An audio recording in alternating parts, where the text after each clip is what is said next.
এক সম্পর্কে যদি পূর্ণ না হই তাহলে অন্য কোথাও সম্পর্ক করব না কেন? কিন্তু অবৈধ সম্পর্কের বোঝা আমি নিজের ঘাড়ে কেন নেব? শুধুমাত্র বিশ্বাস দিয়ে কি ভালোবাসাকে মাপা যায়? বিশ্বাসই কি সবকিছু? তা নয় তো কি, যখন কেউ সম্পর্কের জন্য সবকিছু উজাড় করে দেয় তার বদলে আপনি ধোঁকা কি করে মেনে নিতে পারেন? এটা সত্যি যে ভেঙে যাওয়া সম্পর্কের মধ্যে বিশ্বাস বা ভরসাকে কখনো জোর করে আনা যায় না। বিশ্বাসঘাতকতার এই বিষ প্রতিরোধহীন, তা না কখনো থামে না শেষ হয়, বরং সবকিছু শেষ করে দেয়। হ্যাঁ বিবেক, বলো। যদি কেউ আপনাকে আপনার অজানা কোনো কথার খবর দেয় তখন সন্দেহ হয় সে আমাকে ভুল পথে চালিত করছে না তো, কোনো চক্রান্ত নেই তো পেছনে, কিংবা ও সত্যি বলছে না তো। যেই তুই বাড়ি থেকে বেরোস ও চলে আসে, আর তোর আসার ঠিক আগেই ও বেরিয়ে যায়। ভাই সমস্যা আছে, তুই একটু দেখ। কিন্তু তোর স্ত্রী উর্মিলা সম্পর্কে আজে বাজে কথা বলে আমার কি লাভ? আমাকে ভুল বুঝিস না ভাই, কিন্তু যেটা ভুল হচ্ছে সেটা নিয়ে অবশ্যই কিছু ভাব।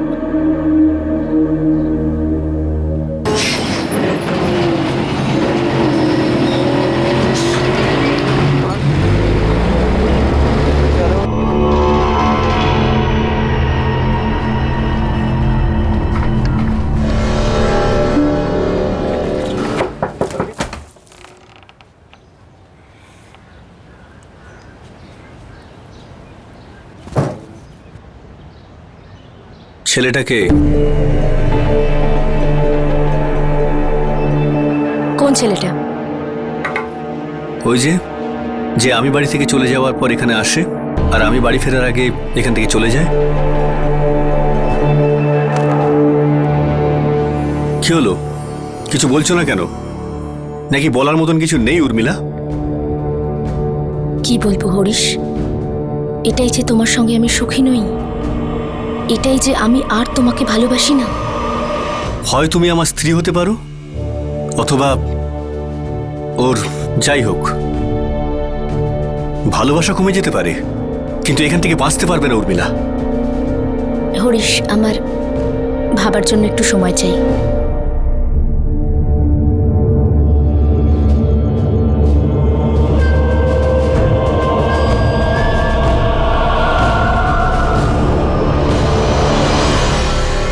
ভাবার জন্য সময় দরকার ওর, অর্থাৎ আমি আর ওর মধ্যে কাউকে ও বেছে নেবে,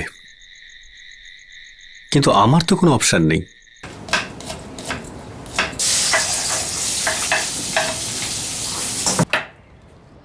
উর্মিলা, আমার বাড়ি থেকে বেরো। যশের হয়তো তোমাকে দরকার, ওকেও সঙ্গে নিয়েছেও, কিন্তু বেরিয়ে যাও, এই মুহূর্তে এই বাড়ি থেকে বেরিয়ে যাও। আর যাকে তুমি ভালোবাসো তার সঙ্গেই থেকো, পুরোপুরি তারই হয়ে যেও। আমি স্নান করতে যাচ্ছি, বেরিয়ে যেন আমি তোমার মুখ না দেখি, তোমার ছায়াও যেন এই বাড়িতে না পড়ে।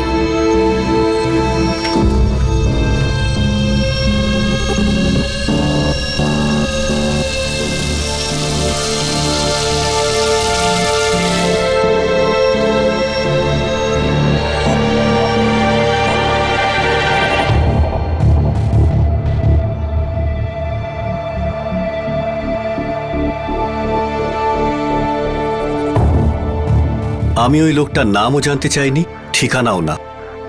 সে যে কেউই হোক না কেন, আমার সিকিটাই তো অচল ছিল।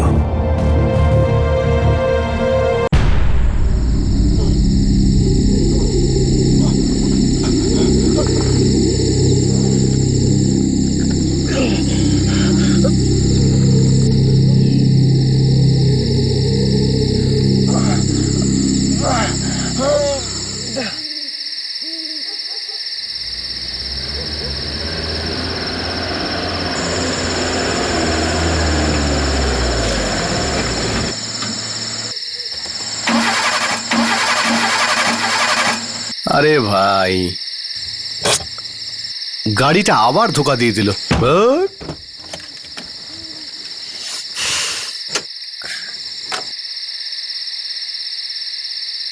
টাইম লাগবে নাকি? আরে নেহা, তুমি মেকানিককে কেন বিয়ে করলে না? কি যে বলো না। তা বলবো নাটা কেন? দেখতেই তো। তাই ফাঁসলাম ভাই। Shit.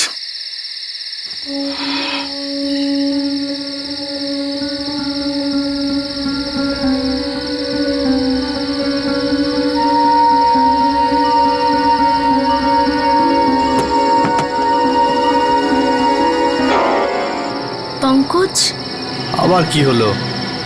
ওই ওই লোকটা। লোকটা? আরে কোন লোকটা? কোথায়?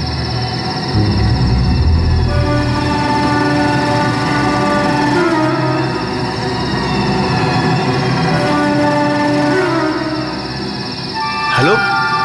ইনি তো মারাত্মকভাবে জখম, কিছু করতে হবে তাড়াতাড়ি। মানে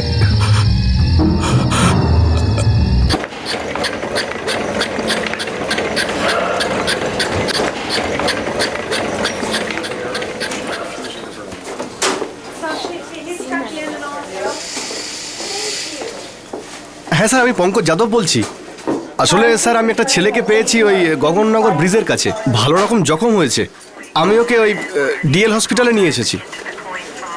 অ্যাক্সিডেন্টের কেস মনে হচ্ছে। হ্যাঁ স্যার, আপনি আসা অব্দি এখানেই আছি।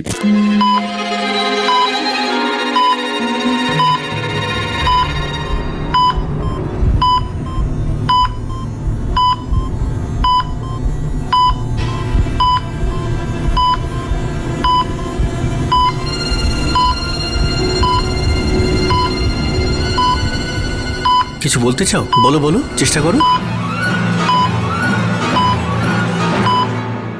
অ্যাকচুয়ালি স্যার মাঝ রাস্তায় আমার গাড়ি খারাপ হয়ে গিয়েছিল, তো আমি গাড়ি ঠিক করছিলাম, তখন আমার ওয়াইফ বলল, এই যে আমার ওয়াইফ নেহা, ওই ওকে প্রথমবার দেখেছিল। উনি কিছু বলতে চাইছিলেন কিন্তু বলতে পারছিলেন না। আর ওনার গলা, স্যার গলার কাজটা খুব খারাপভাবে কাটা ছিল। আপনারা গিয়ে আমাকে ওই জায়গাটা দেখাতে পারেন?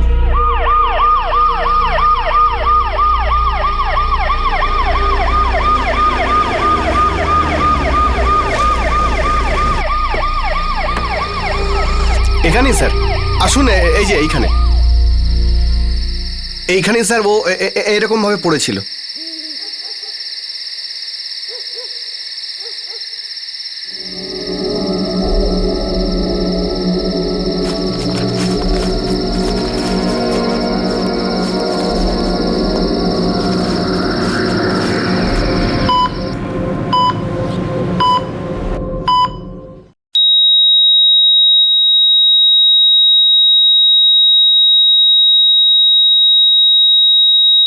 হ্যামারেজ খুব বেশি হয়ে গিয়েছিল, অনেক রক্ত বেরিয়ে গেছে, বাঁচাতে পারিনি।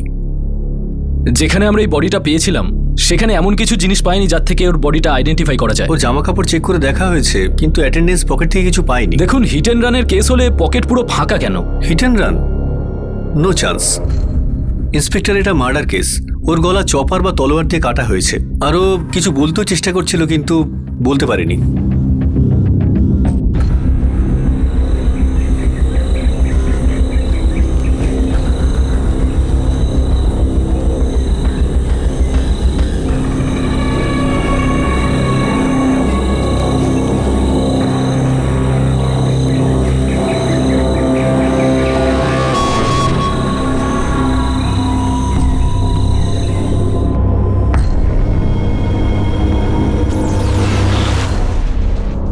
রক্তের মধ্যে অ্যালকোহল পাওয়া গেছে আর বিষও। তাহলে বিষের জন্য মারা গেছে? না, পয়জনের মাত্রা অনেক বেশি বডিতে, কিন্তু মৃত্যু হয়েছে হ্যামরেজের জন্য। এই দেখুন, গলাটা কাটা হয়েছে, শ্বাসনালীও পুরো কেটে গেছে, আর বারবার ছুরি মারা হয়েছে। তার মানে প্রথমে বিষ খাইয়ে মারার চেষ্টা করা হয়েছিল। ইঁদুর মারার বিষ ছিল বডিতে। ভিকটিমের বয়স 23 থেকে 24-এর মধ্যে। এখনো কোনো ক্লু পাইনি। মনে হচ্ছে ব্লাইন্ড কেস রেজিস্টার করতে হবে। সম্পর্কের কাঁটাটাকে শুধু পথ থেকে নয় বরং দুনিয়া থেকে সরানো হলো। শনাক্তকরণের সমস্ত চিহ্ন মিটিয়ে দেওয়া হলো, যাতে খুনিকে কোনো অবস্থাতেই পুলিশ ধরতে না পারে।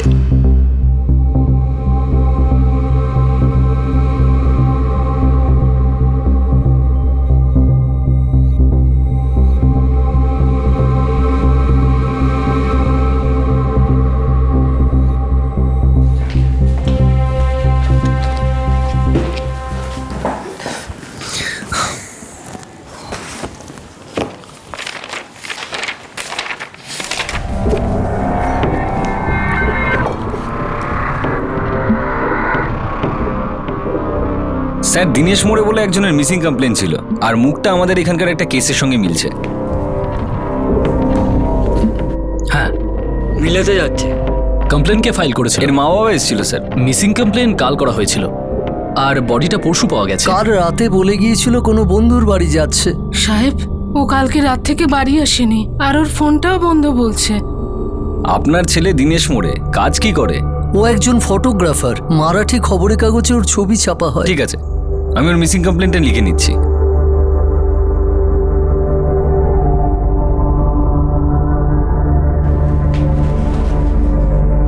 আপনি আমাদের এখানে কেন আনলেন? আমরা একটা লাশ পেয়েছি, মনে হচ্ছে আপনাদের ছেলে দীনেশের।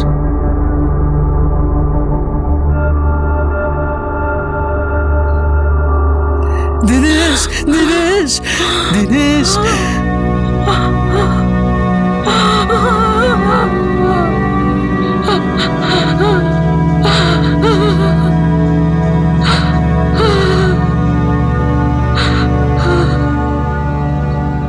ঠিক আছে কুলকার্নি, আপনি ফাইল পাঠিয়ে দিন। এই কেসের ফার্দার ইনভেস্টিগেশন আমরা করছি। ঠিক আছে পাটিল, ক্রাইম স্পট আর লাশের ওপর থেকে কিচ্ছু পাওয়া যায়নি, কিন্তু দীনেশ মোড়ের মিসিং কমপ্লেনের ফোন নাম্বার দেওয়া আছে। রেকর্ডস বার করেছি স্যার। বাবা চোখ খোল না, চোখ খোল না বাবা, চোখ খোল না বাবা।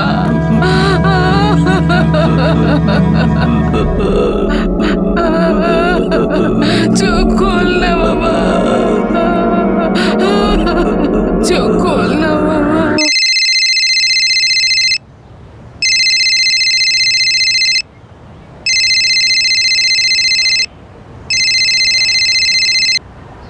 হ্যালো, হ্যাঁ অরুণ ভান্ডারে বলছি। ভান্ডারে দীনেশ মোড়েকে তো চেনো তুমি? হ্যাঁ হ্যাঁ, ওই ফটোগ্রাফার দীনেশ মোড়ে তো? হ্যাঁ, 12 জুন সন্ধ্যে 7:30 তুমি ওকে ফোন করেছিলে তো? 12, হ্যাঁ হ্যাঁ হ্যাঁ, আমি ফোন করেছিলাম ওকে, আর ওই দিন রাতে দেখাও হয়েছিল। কি হয়েছে স্যার? স্যার জানতাম মানে এক বন্ধুর থ্রুতে ওর সঙ্গে আলাপ হয়েছিল। এই মোড়ে তো ফটোগ্রাফির কাজ করে ফ্রিল্যান্সে, তো আমার কাছে একটা বিয়ে বাড়ির কাজ এসেছিল, সেই জন্যই আমার দীনেশের সঙ্গে কথা হয়েছিল। কি হয়েছে স্যার ওর? মার্ডার হয়েছে। কি বলছেন স্যার? যে রাতে তুমি ওর সঙ্গে দেখা করেছিলে 12 জুন, সেই রাতেই মার্ডার হয়েছে। কিন্তু স্যার আমি ওর ব্যাপারে কিছু জানতে কেন পারলাম না? আমি কিচ্ছু জানি না স্যার। দেখা কোথায় করেছিলে তোমরা? একটা বারে স্যার, বিয়ার খাচ্ছিলাম।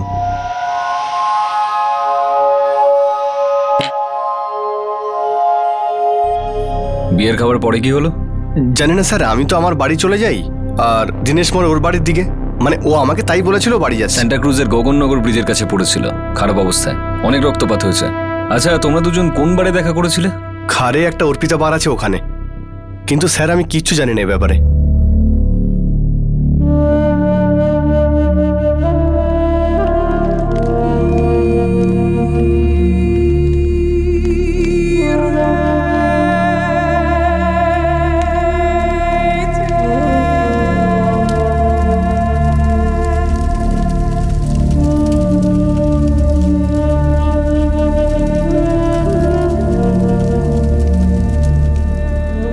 স্যার, যেখানে দীনেশ জখম হয়েছিল সেখানেই ওর ফোনটা সুইচ অফ হয়, গগননগর ব্রিজের কাছে, সান্টা ক্রুজ।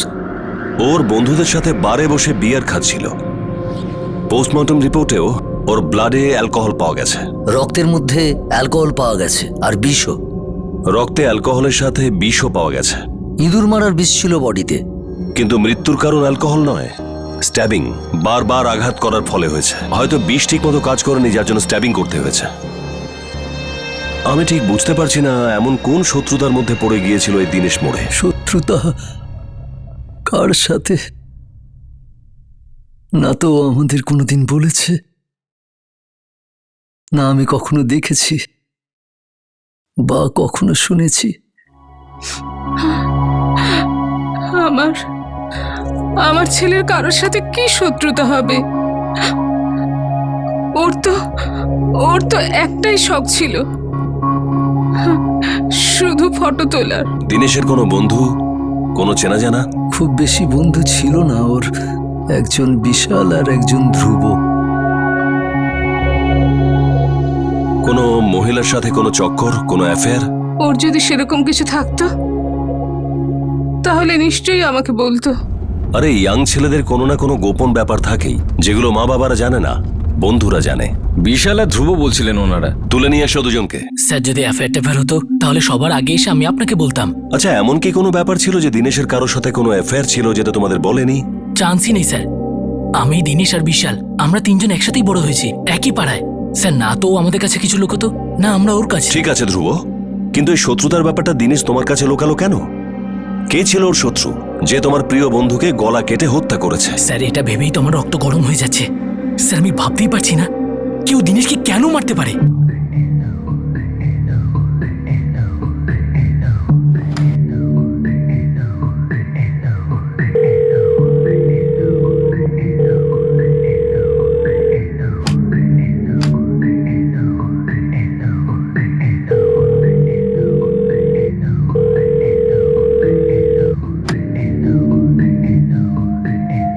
হ্যাঁ স্যার, ও আর আমি ভালো বন্ধু ছিলাম। আচ্ছা, দিনেশের কোনো শত্রু ছিল? দিনেশকে কে মেরেছে আর কেন?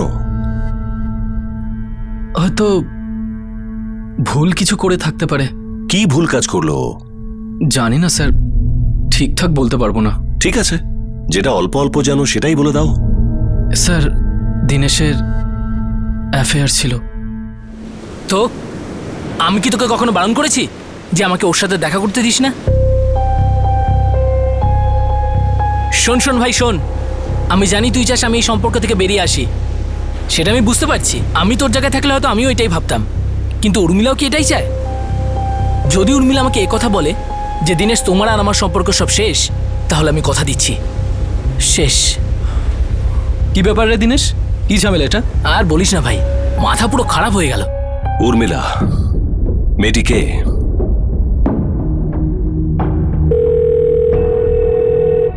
Hello, PSI Patil, Mumbai crime branch. আপনি কে বলছেন? আগে আমার নাম উর্মিলা। কি ব্যাপার স্যার? উর্মিলা দেবী, দীনেশ মোড়েকে তো আপনি চেনেন। হ্যাঁ আমি চিনি স্যার, কিন্তু আপনি কেন জিজ্ঞাসা করছেন? দীনেশ মোড়ে এখন আর এই পৃথিবীতে নেই।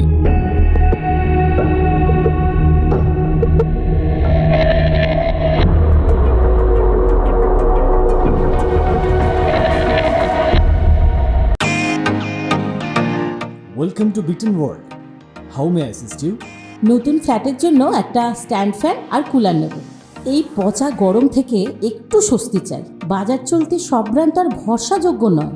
তার জন্য তো আমাদের ফ্যান আছে, all purpose bullet table fan, ceiling fan. আমাদের সিলিং ফ্যান কিন্তু 30 মাসের ওয়ারেন্টি সহ পাওয়া যায়। আছে ফারাটা 2 বছরের ওয়ারেন্টি, 17 থেকে 20 মিটার এয়ার ফ্লো। মধ্যবিত্তের সাধ্যের মধ্যে একমাত্র ভরসাযোগ্য ব্র্যান্ড বিটন। আমাদের কুলারের কিন্তু অনেক range, 45 litres, 50 litres, 70 litres, 90 litres, 110 litres. Honeycomb সহযোগে বিটনের সব কুলারের ওয়ারেন্টি 1 বছর। চেনা হাওয়ায় অচেনা অনুভূতির জন্য একমাত্র আদর্শ বিটন। গরমে স্বস্তি পেতে বিটনের ফ্যান হোক বা কুলার, আজই আনুন বাড়িতে। Vuitton, digitally yours. দীনেশ মোড়ে এখন আর এই পৃথিবীতে নেই। বিশাল, এই উর্মিলাকে? স্যার দিনেশ উর্মিলার ব্যাপারে আমাদেরকে কিছু বলেনি। আরে আছে একজন। আছে কেউ, এর মানেটা কি? আরে বলছিস না কেন এই উর্মিলাটাকে? আরে ভাই, আমাদের পাড়ায় তো কোনো উর্মিলা নেই। কেন, কোথাও লেখা আছে নাকি যে আমি পাড়ার বাইরে কোনো মেয়ের সাথে সম্পর্ক করতে পারবো না? এখন তোর এই উর্মিলার সাথে শুধু বন্ধুত্ব তো মনে হচ্ছে না। বল না, কি করে দেখা হলো, কোথায় দেখা হয়েছিল? 2-4 বার কথা হয়েছে ফোনে, তারপর দেখা করেছি। দেখা হলো মানে? দেখা করলো? বিবাহিতা? আরে ছাড় না ভাই, অন্য কোনো কথা বলি চল। স্যার ওই দিনের পর থেকে দিনেশ আর ওর কথা আমাদের সামনে তোলেনি। তার মানে তুমি যে ঝগড়ার কথাটা বলছো সেটা উর্মিলার স্বামীর সাথেই হয়ে থাকবে, কারেক্ট?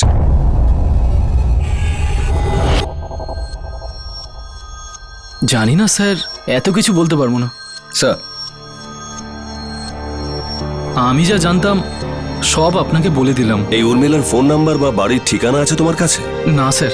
স্যার এইমাত্র আমি একজন মহিলার সঙ্গে কথা বললাম, ওর নাম উর্মিলা। উর্মিলার সাথে কথা হয়েছে যার অ্যাফেয়ার দিনেশের সাথে ছিল? স্যার সে ব্যাপারে কিছু বলতে পারবো না, কিন্তু দিনেশের কল রেকর্ডে ওর নাম্বারটা পেয়েছি। আমি ওই নাম্বারে ফোন করলাম, বললো নাম উর্মিলা, ওর খুব ভালো বন্ধু হয়। দিনেশকে আমি খুব ভালো করেই চিনতাম, বিশেষ বন্ধু ছিল আমার। স্যার এখন ফোনে তো বলবে না যে ওদের অ্যাফেয়ার ছিল। স্যার আমি দিনেশের কল রেকর্ডে চুলচেরা বিশ্লেষণ করলাম, দেখলাম দুজনে দিনে 12 থেকে 15 বার কথা বলতো, কখনো কখনো সারা রাত ধরেও। ঠিক আছে, দেখছি এই দুজনের মধ্যে কতটা গভীর সম্পর্ক ছিল। এই ত্রিকোণ প্রেমের গল্পে কে বিশ্বস্ত ছিল আর কে বিশ্বাসঘাতক? একটি ভেঙে যাওয়া সম্পর্ককে বাঁচিয়ে রাখতে কে চাইছিল? বিশ্বাসের ধ্বংসস্তূপের নিচে কে চাপা পড়েছিল?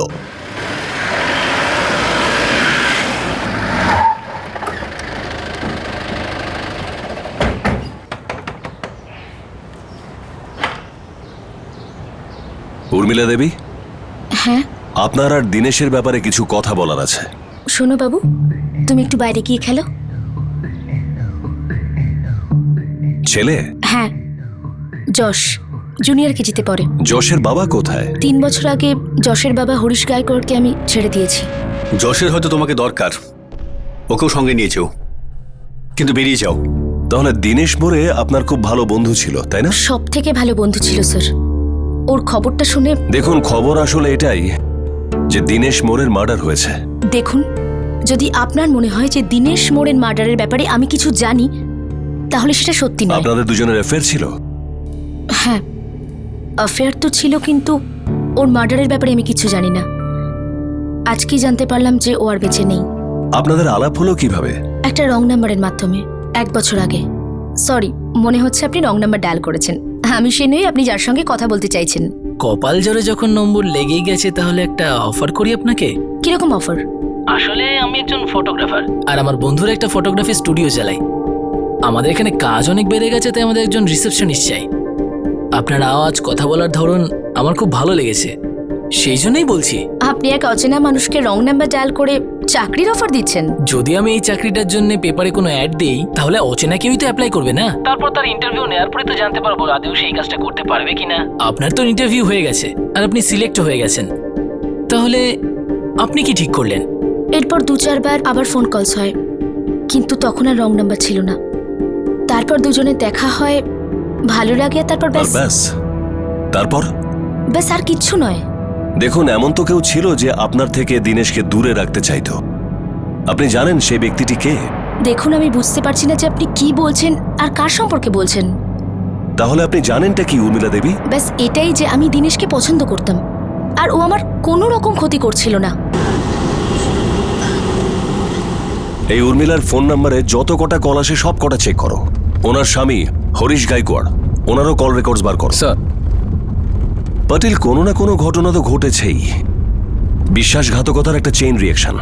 কারো প্রেম হয়, আবার কেউ জ্বলে মরে, আর এই জ্বলনটা হলো বিশ্বাসঘাতকতার চেইন রিয়াকশনের একটা বিষ।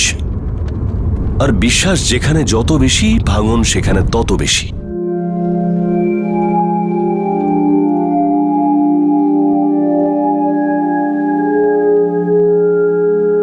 হ্যাঁ স্যার, এক্ষুনি আসছি।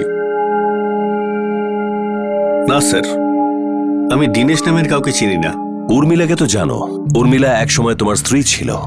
যদি সত্যি ওকে চিনতাম, তাহলে হয়তো আমার স্ত্রী হতো, আর নয়তো কখনো আমাদের বিয়েই হতো না। আমার কাছেও সম্পূর্ণ অপরিচিতা। আমার ছেলে যশের ব্যাপারে কোনো কথা থাকলে অবশ্যই বলুন। আমি ওকে কখনো ভুলতে পারিনি। তোমার ছেলে যশ আর তোমার স্ত্রী দুজনেই ভালো আছে। একটা কথা বলো, 3 বছর আগে উর্মিলা তোমাকে ছেড়ে দিল কেন? ও আমাকে ছেড়ে যায়নি, আমি ওকে বাড়ি থেকে বার করে দিয়েছিলাম। কেন বের করেছিলাম? কারণ একটা সংসার দুজন মিলে তৈরি করে। তৃতীয় জনের উপস্থিতিতে ওর রূপ পাল্টে যায়। কিন্তু তৃতীয় ব্যক্তি চলে এসেছিল তোমার বাড়িতে, খুব আঘাত লেগেছিল মনে, তাই না? হ্যাঁ, লেগেছিল, কিন্তু মনে শুধু ক্ষত তৈরি করেনি, মনটা শূন্য করে দিয়েছিল। যখন উর্মিলা আমার কাছ থেকে সময় চাইলো যাতে আমার আর ওর মধ্যে কাউকে বেছে নিতে পারে, সেটাই ছিল শেষ দিন। ভালোবাসার লেশমাত্র আর থাকলো না, আর আমি ওকে বাড়ি থেকে বের করে দিলাম। পরের দিনই বাড়ি থেকে বের করে দিয়েছি ওকে। সেদিন থেকে আজ পর্যন্ত ওর সাথে আমার দেখা হয়নি। দিনেশ মোড়ের চেহারাটা তোমার মনে আছে? অথবা ওই প্রথম প্রেমিকের? ওর সাথে ফোনেও কোনোদিন কথা হয়নি, আর দেখাও হয়নি। উর্মিলা তোমার বাচ্চার মা ছিল, আর বাচ্চাদের মায়ের প্রয়োজন থাকে। সেই জন্য হয়তো মায়ের প্রেমিককে তুমি মেরে ফেলেছ। স্যার, যদি আমার বিরুদ্ধে কোনো প্রমাণ আপনি পান, তাহলে আমাকে গ্রেফতার করুন, ফাঁসি দিন, কিন্তু প্লিজ আমার কাটা ঘায়ে নুনের ছিটে দেবেন না। আমার জবাব পাল্টাবে না, কিন্তু আপনার সময় অবশ্যই নষ্ট হবে। আসছি স্যার।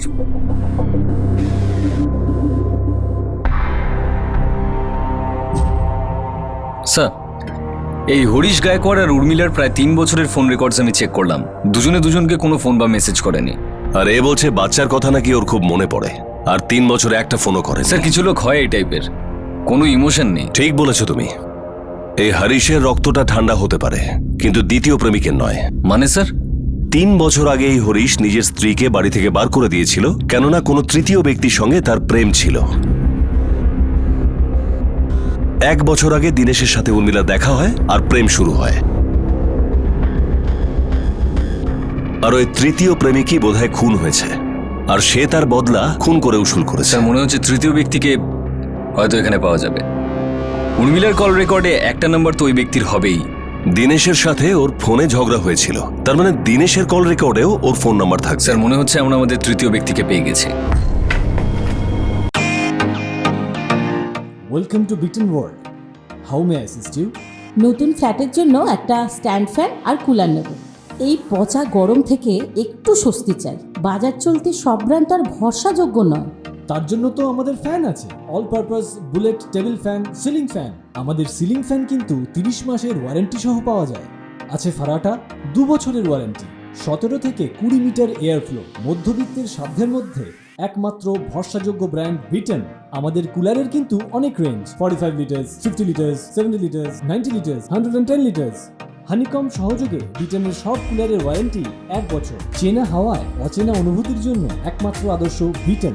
গরমে স্বস্তি পেতে বিটেনের ফ্যান হোক বা কুলার, আজই আনুন বাড়িতে। Beaten, digitally yours. স্যার মনে হচ্ছে আমরা আমাদের তৃতীয় ব্যক্তিকে পেয়ে গেছি।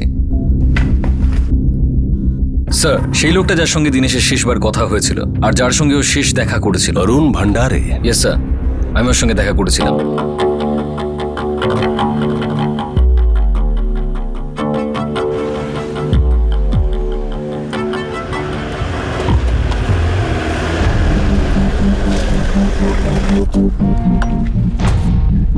চল বাবু। কি হয়েছে স্যার? চল। কি হয়েছে স্যার? চল। আমি কিছু করিনি স্যার। আরে চল। মায়ের দিবি বলছি, আরে আমি কিছু মায়ের করিনি দিব্যিকে স্যার। মাকে মারবি Please, নাকি? স্যার, চল। আমি কিছু করিনি চুপচাপ স্যার। চল। প্লিজ আমাকে নিচ্ছেন কেন স্যার? ইঁদুর মারার বিষ কোথায় আমি পাওয়া কিছু যায় সেটা করিনি, তোকে স্যার। জিজ্ঞেস করবো। চল। স্যার মায়ের দিবি বলছি স্যার, আমি ওষুধটা আনিনি স্যার, ওই আমার বন্ধু করণ এনেছিল। তাহলে এই করণকে আমরা কোথায় পাবো?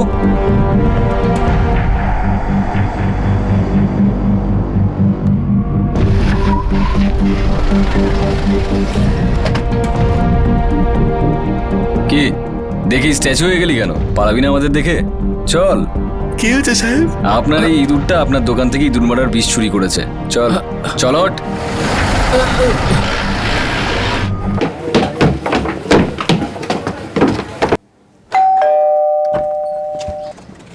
বলুন।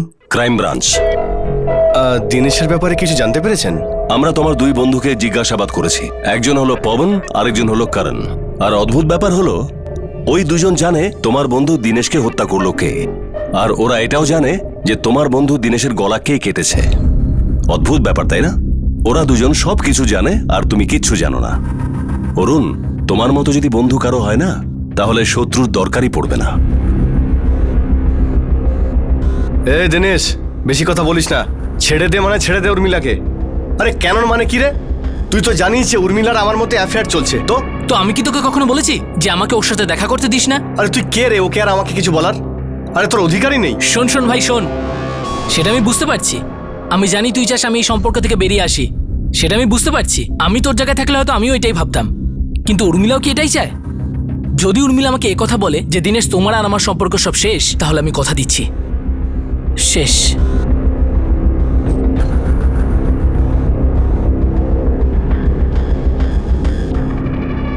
উর্মিলা, তুমি পাগল নাকি? তুমি কি করে ভাবলে যে এই সম্পর্কটা আমি জানতে পারবো না? তুমি ফোন আর SMS ছাড়া যদি অন্য কোনো অ্যাপ্লিকেশন রাখো দিনেশের সঙ্গে যোগাযোগ করার, তাহলে আমার থেকে লুকোতে পারবে না। কিছু লুকোলে তবে তো সেটা লুকোনো থাকবে অরুণ। আমি যেটা করি সবার সামনে করি। উর্মিলা, তোমার আর আমার 3 বছরের সম্পর্ক। তোমার স্বামী যখন তাড়িয়ে দেয় আমি তোমাকে আশ্রয় দিই। এই বাড়িটা বছরের পর বছর ভাড়া কে দিচ্ছে? হরিশ না দিনেশ? আমি দিচ্ছি। আর কেন দিচ্ছি? কারণ আমি তোমাকে ভালোবাসি। আর তুমি ফটোগ্রাফারের সঙ্গে নোংরামি করছো। তোমার একটুও ভালোবাসা নেই আমার প্রতি? আমিও তোমাকে ভালোবাসি, কিন্তু দিনেশকেও বেশ ভালো লাগে আমার। হ্যাঁ জানি আমি। এত বছরের ভালোবাসা, এত বছরের প্রেম সব ভেঙে দিয়ে তুমি দিনেশের সঙ্গে পালাবে, তাই তো? অরুণ, আমি কি করতে চাই আর কি করতে চাই না এটা বোঝার জন্য আমাকে একটু ভাবতে হবে, আর সেটা ভাবার জন্য সময় চাই আমার। আমি নিশ্চিত জানতাম ও যখন দিনেশের হাত ধরেছে আমার হাতও একদিন ছাড়বেই। ঠিক তোমার হাত ধরা মাত্রই নিজের স্বামীর হাত ছেড়ে দিয়েছিল। কি ঠিক বলছি তো? যেই তুই বাড়ি থেকে বেরোস ও চলে আসে, আর তোর আসার ঠিক আগেই ও বেরিয়ে যায়। ভাই সমস্যা আছে, তুই একটু দেখ কিন্তু। তোর স্ত্রী উর্মিলা সম্পর্কে আজে বাজে কথা বলে আমার কি লাভ?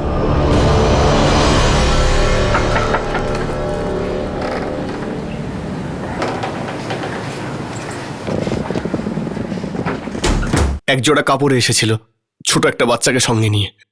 ওর জন্য আমি সংসার সাজিয়ে দিয়েছিলাম। এসব তুই এতদিনে বুঝলি যখন উর্মিলা তোর সাথে বিশ্বাসঘাতকতা করলো? ওই দিনে সেগুলো কোনোদিন দিতে পারতো না, আর না কোনোদিন ওকে বিয়ে করতো। 1 নম্বরের বাজে ছেলে ছিল। ভাই অরুণ, তুই হুমকি দিচ্ছিস নাকি যোগ করছিস? আমার কিন্তু সত্যি হাসি পাচ্ছে। আরে ভাই, তোকে আমি হুমকি কি দেবো? আমি তো নিজেই এটার মীমাংসা চাই। একটা কাজ করা যাক, দেখা করে চল ব্যাপারটা মিটিয়ে ফেলি। আরে এটাই তো হলো কথার মতো কথা। ও যখন আমার না নাইবা থাকলো, আর তুই ওকে সুখে রাখবি আমি সেটা জানি। আমি চাই এটা ফেস টু ফেস বসে ক্লিয়ার করে ফেলি। আরে ভাই, আমিও তো সেটাই চাই। হ্যাঁ, তাহলে আজকে দেখা কর। আজকে? হ্যাঁ, এখনই। আমি ওই দিন আমার মালিকের কাছ থেকে গাড়িটা চেয়ে নিই।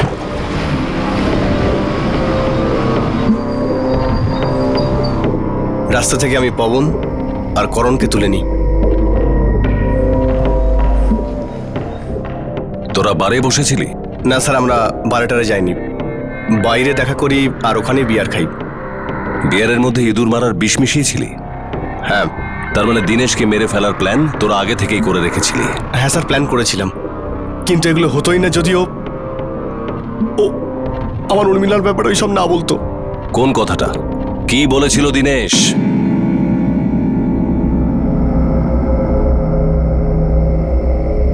কিরে অরুণ, নিজের বন্ধুদেরকে সাথে করে নিয়ে এসেছিস আমাকে ভয় দেখানোর জন্যে? কিসের শক্তি ভাই, এরাও বিয়ার খেতে চেয়েছিল তাই নিয়ে এলাম। আসলে দিনেশ, আমি তোকে একটাই প্রশ্ন করতে চাই, এই উর্মিলাকে নিয়ে তুই কি করতে চাস? আরে ভাই অরুণ, আরে তুই উর্মিলার প্রেমিক, বাবার মতো প্রশ্ন কেন করছিস? কারণ একটা সত্যিকারের প্রেমিক বাবার মতো খেয়াল রাখে তার প্রেমিকাকে, যেমন আমি উর্মিলা আর যশের খেয়াল রেখেছি। দেখ ভাই, তোর ভালোবাসাটা সত্যি, কিন্তু আমারটাও তো মিথ্যে নয় না। যদি তোর কোনো সমস্যা থেকে থাকে তাহলে আমি সরে আসছি ভাই। তুই এত সহজেই ছেড়ে দিবি? এটা বিয়ার, ঠিক আছে তো? ঠান্ডা বুদবুদ উঠছে আর আমি এটাকে খাচ্ছি। আর এই বিয়ারটার সাথে আমার এটাই সম্পর্ক। আর এই বোতলটা শেষ হয়ে গেলে আমি নতুন আর একটা বোতল নিয়ে আসবো। কিন্তু হ্যাঁ, যদি এই বিয়ারটা ঠান্ডা না হতো, বুদবুদগুলো না থাকতো, তাহলেও বোতলটা ফেলে দিতাম। মানে বোতলটা আমাকে ফেলতেই হতো। পরিষ্কার করে কথা বল না ভাই, তোকে আর কত পরিষ্কার করে বলবো? দেখ, এই বিয়ারের বোতল আর তোর উর্মিলার মধ্যে আমি কোনো তফাৎ দেখি না। যতক্ষণ মজা আছে ততক্ষণ সম্পর্ক আছে, মজা শেষ তো সম্পর্ক শেষ। কিন্তু হ্যাঁ, বিয়ারটা ঠান্ডা আছে, বুদবুদ উঠছে, আর আমাকে খেতে দে ভাই। দেখ, মজা শেষ তো বোতলও ফেলে দিলাম।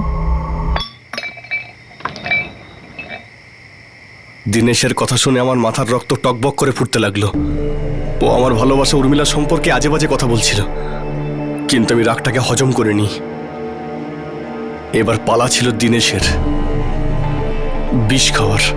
শুনতে ভালো লাগছে না যা তুই আমাকে বলছিস, কিন্তু ভালো লাগলো এটাই যে তুই মনের কথাটা বললি। আমি চাই এবার সিদ্ধান্তটা উর্মিলাই নিক। তোর আর আমার মধ্যে যা শত্রুতা ছিল আজকে এখানেই শেষ। আর হওয়াটাও উচিত না রে ভাই। আর এমনিতেও পৃথিবীতে এমন কোনো মেয়ে নেই যার জন্য দুই বন্ধুর মাঝে শত্রুতা হয়। ঠিক বলেছিস। তো তাহলে এবার আরেকটা করে বিয়ার হয়ে যাক, বেশ ঠান্ডা ঠান্ডা। আরে এটাই তো চাই রে ভাই।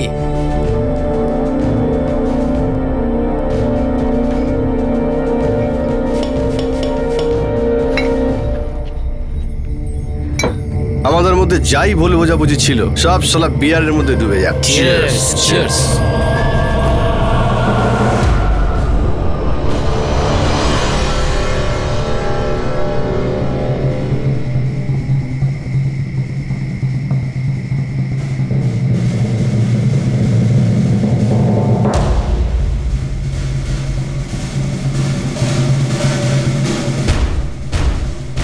আরে এখনো মনে নি কেন? ওর তো এখনো নিঃশ্বাস পড়ছে। আর একটু খাইয়ে দেবো নাকি? বিয়ার আর বিষ দুটোই নিয়ে আয়।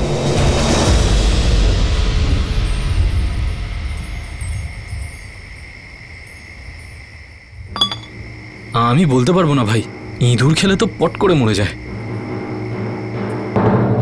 আমরা এখানে বেশিক্ষণ থাকতে পারবো না, ওকে অন্য কোথাও নিয়ে যেতে হবে।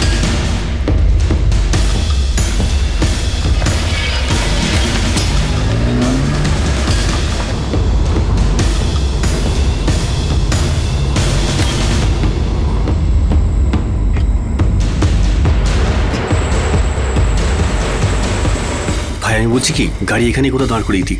এই জায়গাটা বেশ নিস্তব্ধ আছে।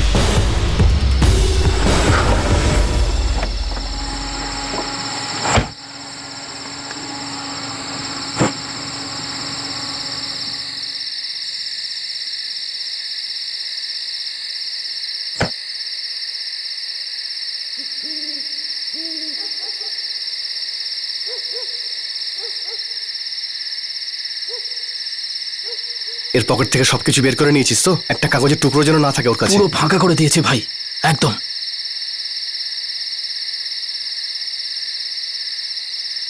দাদা, ও কিন্তু এখনো বেঁচে আছে।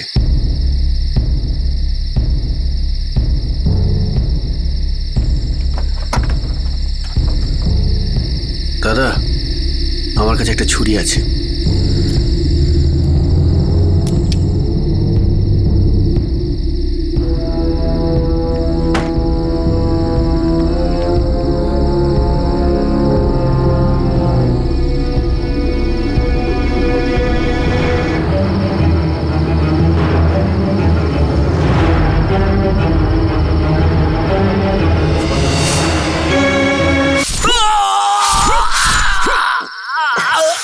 দাদা তাড়াতাড়ি করো, নাহলে ফেঁসে যাবো।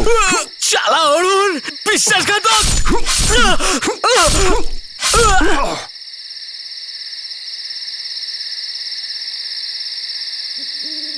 এই চল চল তাড়াতাড়ি চল।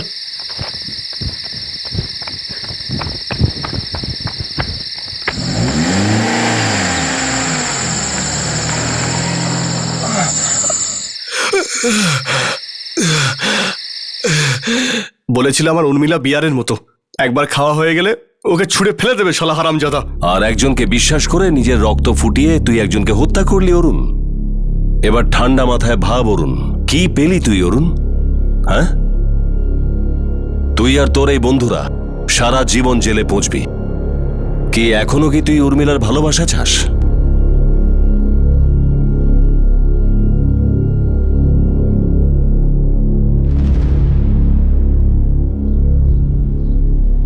কি নাম বললেন মেয়েটির? লোকেশবাবু, মেয়ে নয়, একজন স্ত্রী, নাম উর্মিলা, একজন ডিভোর্সি।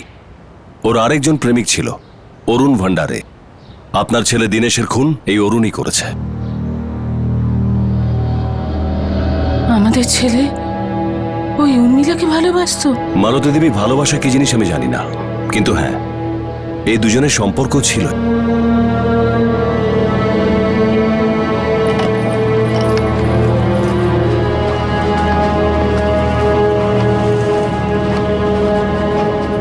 এটা হতেই পারে না যে তুমি একেবারে জানো না যে অরুণ দীনেশকে হুমকি দিয়েছিল। আমি জানতাম যে অরুণ রেগে আছে, কিন্তু এই হুমকির ব্যাপারে আমি সত্যি কিছু জানি না। অরুণ রেগেছিল, তুমি তো এই কথা একবারও বলনি। ইনফ্যাক্ট অরুণের ব্যাপারে তুমি আমাদের কাছে কিছুই বলনি। অরুণ ভান্ডারে এমন ব্যক্তি যে দীনেশ আর তুমি দুজনকে জানতো। দিনেশ শুধু আমার ভালো বন্ধু ছিল, আমাদের বেশ জমতো দুজনের, কিন্তু আমি কখনোই ওর ব্যাপারে সিরিয়াস ছিলাম না। আমি কি করে বলবো আপনাদের? বলতে হবে না, এটা আমাদের কাজ নয় যে তোমাদের দুজনের মধ্যে কি ছিল আর কি ছিল না। আমরা শুধু এটা জানতে চাই যেটা তুমি জানো, যে তোমার বেঈমানি কাউকে গুরুতর আঘাত দিয়েছিল, কাউকে রাগের মধ্যে ডুবিয়ে রেখেছিল, কাউকে এই বার্তা দেওয়া হয়েছিল যে সে ঠকে গেছে।